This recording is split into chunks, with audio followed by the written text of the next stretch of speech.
Next, totally reflecting prism. ठीक है, तो इसके लिए चलिए कुछ एग्जांपल्स लेते हैं।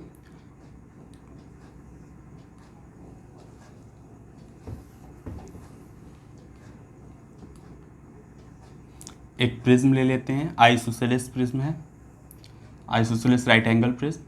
आइसोसेलेस राइट एंगल प्रिज्म है तो ये एंगल 45 डिग्री है, बेस एंगल भी 45 डिग्री है और ये 90 डिग्री है। ठीक है, दो एंगल सेम है तो आइसोसेलेस एंगल है, 90 डिग्री है तो ये आइसोसेलेस आपका राइट एंगल प्रिज्म हो गया।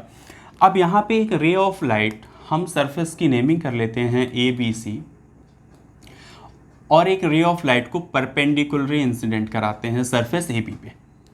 अब चूंकि ये रे जो है वो परपेंडिकुलरली इंसिडेंट हो रही है तो इस सरफेस से जब वो इस ग्लास में एंट्री करेगी तो कोई डेविएशन नहीं होगा, ये जिस पाथ से आ रही है उसी पाथ को ये कॉन्टिन्यू मेंटेन करेगी और सरफेस AC पे पहुंचेगी।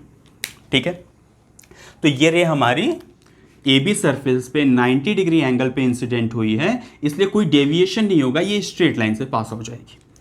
अब इसके बाद हमें यहाँ पे दो कंडीशंस मिलने वाली, या तो हो सकता है कि ये रे इस प्रिज्म से बाहर चली जाए या फिर इंटरनल डायरेक्शन में ही बेंड हो जाए। तो हमें ये कैसे पता चलेगा कि ये रे इस प्रिज्म को क्रॉस कर जाएगी या फिर इंटरनली कहीं पे बेंड होगी? इसके लिए हमें पहले पता होना चाहिए कि ये जो प्रिज्म है वो ग्लास का बना हुआ है और जो ग्लास के लिए क्रिटिकल एंगल की बात होती है वो होती है 42 डिग्री पे। ग्लास का जो क्रिटिकल एंगल है 42 डिग्री है, तो हम लोगों ने पहले ही देखा कि क्रिटिकल एंगल से ज़्यादा अगर एंगल ऑफ इंसिडेंस होगा तो इंटरनल मूवमेंट होगी, मत क्योंकि वहाँ पे टोटली इंटरनल रिफ्लेक्शन होगा। और 42 डिग्री से लेस अगर एंगल ऑफ इंसिडेंस है तो वहाँ पे रिफ्रैक्शन होगा, मतलब वो अपने सरफेस को छोड़ के सेकेंड मीडियम में एंट्री कर जाएगी। तो पहले हम AC सरफेस, यहाँ पे तो प्रॉब्लम नहीं थी, परपेंडिकुलर इंसिडेंट हुई तो पास आउट होगी। अब AC सरफेस के लिए हम एक नॉर्मल ड्रॉ करेंगे और वहां पे angle of incidence find out करने की कोशिश करेंगे कि किस एंगल पे ये रे इंसिडेंट हो रही है। तो पहले हम AC सरफेस पे एक 90 डिग्री एंगल ड्रॉ कर लेते हैं। AC सरफेस पे हमने एक नॉर्मल ड्रॉ कर लिया जिसका एंगल है 90 डिग्री। ठीक है, अब हम किसी तरह से अगर ये इंटरनल साइड का एंगल फाइंड आउट कर लें तो हमारी सारी प्रॉब्लम्स खत्म हो जाएंगी। हमें पता चल जाएगा कि ये रे इंटरनल मूवमेंट करेगी या एक्सटर्नल, क्योंकि अगर हमारा ये पर्टिकुलर एंगल जो मिल रहेगा इसकी वैल्यू 42 डिग्री होगी तो ये सरफेस से पास होगी, इसकी वैल्यू मोर देन 42 होगी तो ये डाउनवर्ड डायरेक्शन में आएगी क्योंकि इंटरनल साइड में ही मूव करेगी। और अगर इस एंगल की वैल्यू 42 डिग्री से ग्रेटर होगी, सॉरी, अगर इस एंगल की वैल्यू 42 होगी तो ये AC सरफेस से होते हुए पास आउट होगी। 42 डिग्री से जब ज़्यादा होगा इस एंगल की वैल्यू तो ये इंटरनल डायरेक्शन में आएगी और 42 से लेस होगा तो ये मीडियम को पास कर जाएगी। तो चलिए एंगल ड्रॉ करते हैं। तो हमें ये पता है ये 90 डिग्री पे आया तो ये एंगल भी हमें 90 डिग्री मिलेगा। अगर हम इस छोटे से ट्रायंगल की बात करें तो 45 90, तो थर्ड एंगल हमें जो मिलने वाला है वो होगा 45 डिग्री। इस ट्रायंगल के तो सारे एंगल्स हमने फाइंड आउट कर लिए, हमें तो चाहिए ये एंगल। तो अगर हम इस एंगल को ध्यान से देखें तो ये AC से 90 डिग्री वाली लाइन नॉर्मल है। अब ये नॉर्मल है तो इसका एक पार्ट ये वाला जो था ये 45 है, तो रिमेनिंग पार्ट भी हमें क्या मिलेगा 45 डिग्री, क्योंकि ये पूरा एंगल हमें 90 डिग्री का मिलना है। मतलब ये कि जो ये हमारी रे थी वो 45 डिग्री एंगल क्रिएट करते हुए AC सरफेस को हिट की है। अब ये 45 डिग्री पे हिट की है तो हम देख रहे हैं क्रिटिकल एंगल से ज़्यादा एंगल है 45, मतलब ये रे AC सरफेस को क्रॉस नहीं करेगी, ये रे अपने एक्चुअल पाथ पे नहीं जाएगी, वो तो वैसे भी नहीं जाती। ठीक है, तो ये सरफेस को पास न करके इंटरनल डायरेक्शन में मूव करेगी। तो ये रे हमारी किधर आएगी इंटरनल डायरेक्शन में, और उस डायरेक्शन में एंगल क्या होगा 45 डिग्री ही होगा। 5 पे इंसिडेंट हुई है तो 45 से भी पास आउट होगी, 46 पे इंसिडेंट होती तो 46 से ही यहाँ पे रिफ्लेक्ट होती। ओके, तो 45 पे इंसिडेंट हुई है तो 45 पे ही ये रिफ्लेक्ट होगी और ये आके कहाँ पे हिट करेगी BC सरफेस को हिट करेगी। अब हम चेक करते हैं कि BC सरफेस से क्या होता है। अगर ये 90 डिग्री पे टच की होगी तो without any deviation pass out हो जाएगी। अगर कोई और एंगल होगा तो उसके अकॉर्डिंग भी हम लोग फिर देखेंगे कि वैल्यू क्या आनी चाहिए। तो चलिए हम किसी तरह अब इस एंगल को फाइंड आउट करते हैं। अगर हम ध्यान दें तो ये 90 डिग्री है, 45 ये भी 90 है, ये 90 डिग्री गिवन ही है प्रिज्म की प्रॉपर्टी से। तो ये जो फोर्थ एंगल होगा इस क्वाड्रिलेटरल का वो भी 90 डिग्री ही मिलेगा। ठीक है, एक तो इसके तरीके से फाइंड आउट कर सकते हैं क्योंकि sum of all interior angle of quadrilateral is 360 degree, ऐसे फाइंड आउट कर सकते हैं। सेकंड हमारे पास ऑप्शन है कि हम इसको 45 ले लें, क्योंकि ये 90 डिग्री था, आपका थोड़ा सा पार्ट 45 है तो रिमेनिंग पार्ट भी 45 होगा, और 45 के थ्रू एक्सटर्नल एंगल प्रॉपर्टी लगा के भी हम इसको 90 गेन कर सकते हैं। दैट मीन्स ये एंगल ऑफ इंसिडेंस जो सेकंड है वो हमारा 90 डिग्री है। ठीक है, तो जब रे बीसी सरफेस पे 90 डिग्री पे आई है तो विदाउट एनी डेविएशन वो प्रिज्म को क्रॉस कर जाएगी। फिर से समझते हैं, एक रे इंसिडेंट हुई है सरफेस बीसी पे, सॉरी एबी पे 90 डिग्री एंगल पे, तो कोई डेविएशन नहीं होगा, ये स्ट्रेट लाइन से एसी सरफेस पे पहुंच जाएगी। अब एसी सरफेस पे हमने एक नॉर्मल ड्रॉ किया और इस एंगल ऑफ इंसिडेंस को फाइंड आउट किया 45 डिग्री। फिर इस एंगल ऑफ इंसिडेंस को हमने क्रिटिकल एंगल से कंपेयर किया। क्यों कंपेयर किया? कंपैरिजन इसलिए किया क्योंकि अगर ये वैल्यू क्रिटिकल एंगल के इक्वल होती तो ये रे इस तरफ इस लाइन से होते हुए आती। अगर क्रिटिकल एंगल से ज़्यादा एंगल ऑफ इंसिडेंस है तो इंटरनल डायरेक्शन में रिफ्लेक्शन होगा, और क्रिटिकल एंगल से कम वैल्यू हो जाती तो रिफ्रैक्शन होता। तो इसीलिए क्रिटिकल एंगल से कंपैरिजन करना जरूरी होता है। तो यहाँ पे हमने वैल्यू देखा 45 डिग्री जो कि क्रिटिकल एंगल से ग्रेटर थी, तो इंटरनल डायरेक्शन में रिफ्लेक्शन हुआ। और हमने जब बीसी सरफेस को देखा तो 90 डिग्री पे रे इंसिडेंट हुई है, तो विदाउट एनी डेविएशन वो प्रिज्म से पास आउट हो गई। तो अगर हम देखें तो रे को इस डायरेक्शन में जाना था, बट वो 90 डिग्री बेंडिंग के थ्रू इस डायरेक्शन में जा रही है। तो ये एग्जाम्पल हो गया डेविएशन थ्रू 90 डिग्री। तो ये हमारा फर्स्ट एग्जाम्पल था।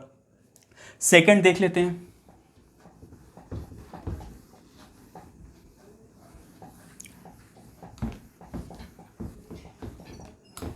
डेविएशन थ्रू 180 डिग्री भी देख लेते हैं। फिर से हम इसी प्रिज्म को लेते हैं आइसोसेलेस प्रिज्म, तो कुछ ज़्यादा ही अच्छा बन गया है, फिर से ड्रॉ कर लेते हैं।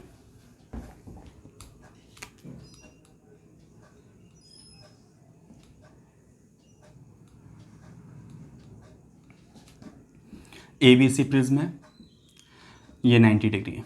इस बार रे ऑफ लाइट को एसी सरफेस पे परपेंडिकुलरली इंसिडेंट करा लेते हैं। इस बार रे ऑफ लाइट को एसी सरफेस पे परपेंडिकुलरली इंसिडेंट करा लेते हैं। ठीक है, अब ये ray of light AC surface पे परपेंडिकुलरली इंसिडेंट हुई है, तो विदाउट एनी डेविएशन ये कॉन्टिन्यू अपने पाथ पे रन करेगी और पहुंच जाएगी यहाँ पे। सपोज दैट कोई पॉइंट डी है, यहाँ पहुंच गई। ठीक है, अब चलिए एंगल्स फाइंड आउट कर लेते हैं। आइसोसेलेस प्रिज्म था ये, तो ये एंगल 45 डिग्री है और ये एंगल भी हमारा 45 डिग्री है।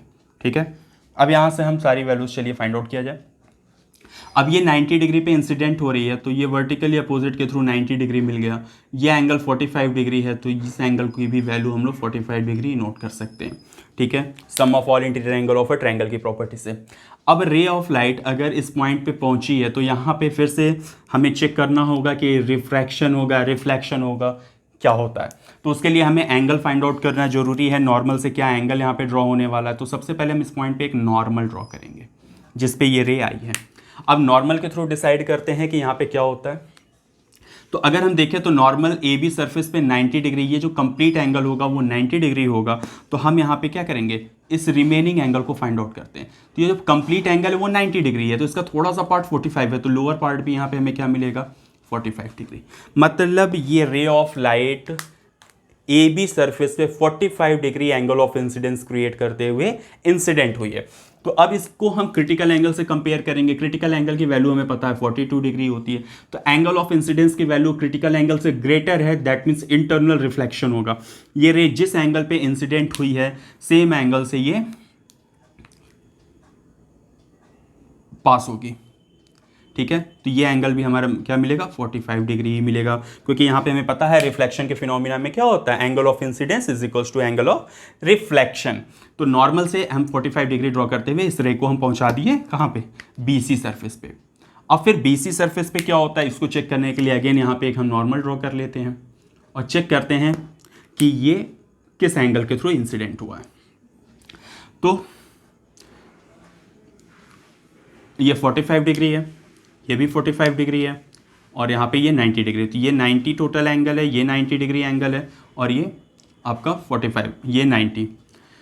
तो चलिए देखिए, तो ये दोनों लाइंस तो पैरेलल हो गई ना, सिंपल सा, क्योंकि ये नॉर्मल है, बीसी सरफेस पे 90 डिग्री पे है और ए बी ऑलरेडी 90 डिग्री है। दैट मीन्स ये नॉर्मल और ये ए बी सरफेस दोनों आपकी पैरेलल लाइंस है। और पैरेलल लाइन को जब ट्रांसवर्सल कट करती है पैरेलल लाइन को ट्रांसवर्सल कट करती है तो आपके अल्टरनेट एंगल्स की वैल्यू सेम होती है। तो ये जो लोअर एंगल 45 है उसके थ्रू हम इस एंगल को भी 45 नोट कर सकते हैं। अगर ये नहीं समझ में आ रहा है तो BC सरफेस का एंगल 90 डिग्री है और हमारा जो ये नॉर्मल ड्रॉ हुआ है N1 वाला, ये भी क्या है 90 डिग्री ड्रॉ किया गया है। तो ये दोनों रेज भी क्या है, ये दोनों भी लाइंस क्या है हमारी पैरेलल है और पैरेलल को एक ट्रांसवर्सल कट कर रही है। तो जब दोनों पैरेलल को ट्रांसवर्सल कट करेगी तो अल्टरनेट एंगल्स की वैल्यू क्या होंगी, सेम। तो ये एंगल हमें मिल गया 45 डिग्री। तो जब ये टोटल एंगल 90 है तो ये एंगल भी हमें मिल गया 45 डिग्री। ठीक है, तो मतलब यहाँ पे भी रे ऑफ लाइट जो है 45 डिग्री एंगल क्रिएट करते हुए इंसिडेंट हुई है। तो यहाँ पे भी क्या होगा, 42 डिग्री से कंपेयर करेंगे तो वैल्यू ग्रेटर मिल गई, मतलब रिफ्लेक्शन होगा ना कि रिफ्रैक्शन होगा।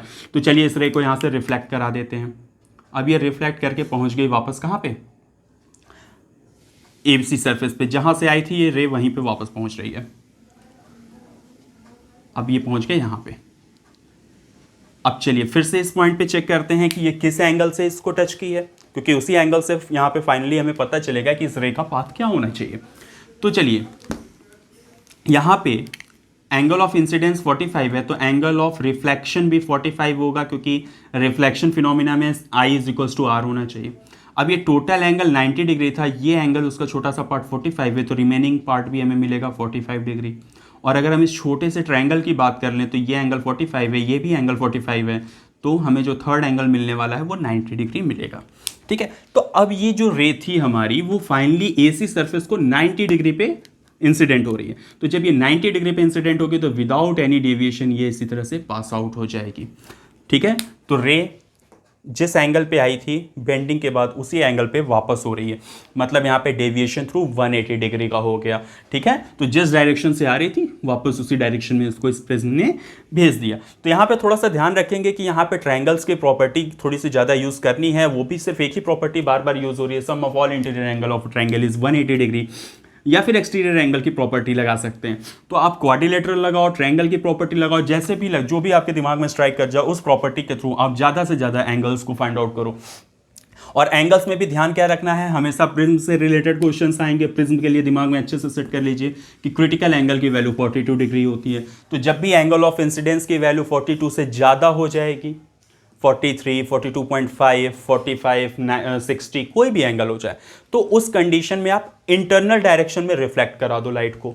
और अगर वैल्यू 42 से लेस हो जाती है, वो 41, 40, 25 किसी एंगल पे इंसिडेंट होती है, तो उस कंडीशन में आप लोग रिफ्रैक्शन करा दो। तो 42 डिग्री से ग्रेटर पे रिफ्लेक्शन होगा, ये सिर्फ ग्लास के लिए है, रिफ्लेक्शन होगा। और अगर 42 डिग्री से लेस की बात करें तो रिफ्रैक्शन होगा।